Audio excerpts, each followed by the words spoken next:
Bonsoir à tous et bienvenue. La saison des pluies met à mal le bon fonctionnement de plusieurs secteurs d'activité. Celui du transport n'échappe pas aux conséquences des pluies diluviennes. Les machinistes exercent difficilement entre les routes dégradées et les clients qui se font de plus en plus rares. Il est devenu extrêmement difficile de faire des chiffres. Clarisse Kanyala et Joël Gossi ont tendu leur micro à plusieurs chauffeurs, suivant le reportage. Quand il pleut là, ça ne nous arrange pas. Ça n'arrange pas nous les chauffeurs, ça n'arrange pas le camion. L'état de la route, ça gâte la voiture, complètement même, ça détruit la voiture. Exercer le métier de transporteur en cette saison des pluies n'est pas un luxe. Ces voitures ont du mal à se frayer un chemin dans cette boue imposante. C'est le quotidien de ces chauffeurs en cette saison des pluies. Ça gâte notre voiture, on ne peut pas travailler. Notre moteur, quand on rentre dans l'eau là, souvent ça nous fatigue. Beaucoup de fois, nous on vient ici, nos parasols ça casse. Les clients même souvent ils descendent. Ça c'est très mauvais pour nous. Le calvaire des chauffeurs n'est pas seulement lié à l'état dégradé des routes. Dans les gares, trouver des clients en cette saison des pluies est devenu pour eux un véritable défi. Cela fait environ 3 heures qu'Ali attend des clients pour charger son véhicule de 18 places. S'il pleut, il n'y aura pas de policier parce que s'il pleut, mais le policier ne peut pas arrêter en bas de pluie. Tu vois, et il laisse, bon, pour que les gens qui viennent comme ça, ceux qui viennent comme ça, ils peuvent aller dans la route, forcer le rembouteillage. Une réalité qui impacte considérablement les recettes journalières. Habituellement, par heure, bon, tu as déjà ta recette et puis tu as un peu, mais c'est pas sûr actuellement. Je n'ai même pas encore mangé à midi, puisqu'il y a des bouchons et puis il n'y a pas assez de clients comme habituellement. Pendant cette saison, certains usagers préfèrent commander des taxis en ligne pour leurs différents déplacements. Quand il pleut, mon premier réflexe, je préfère Yango.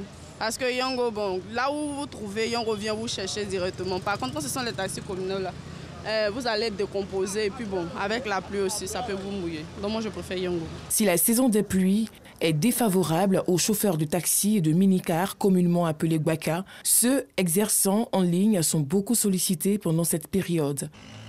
Allô, bonsoir. Bonsoir, monsieur. S'il vous plaît, c'est Yango Transport. Oui. Vous êtes où? Je suis pas loin de l'église Sacré-Cœur d'Anador. Il n'y a pas de problème. Donc, si j'ai bien compris, dans 2 ou 5 minutes, j'irai là-bas. En tout cas, quand il pleut, les clients nous embrouillent même. À tout moment, je viens de faire descendre un client. Je n'ai même pas encore fini avec lui. On m'a envoyé une demande encore. Donc, quand c'est comme ça, même pour me reposer, même, il s'agit de me mettre en ligne. En attendant la fin de cette saison pluvieuse, ces transporteurs sont obligés de s'adapter aux réalités du terrain. Si vous tenez une boulangerie, vous ferez mieux d'afficher les prix homologués de la baguette de pain. La phase répressive débute ce lundi partout en Côte d'Ivoire avec une tolérance zéro à l'encontre des réfractaires à cette décision. Pour rappel, en Côte d'Ivoire, le prix de la baguette de pain est plafonné à 150 francs CFA pour la baguette standard de 174 grammes et 200 francs CFA pour la baguette améliorée de 232 grammes.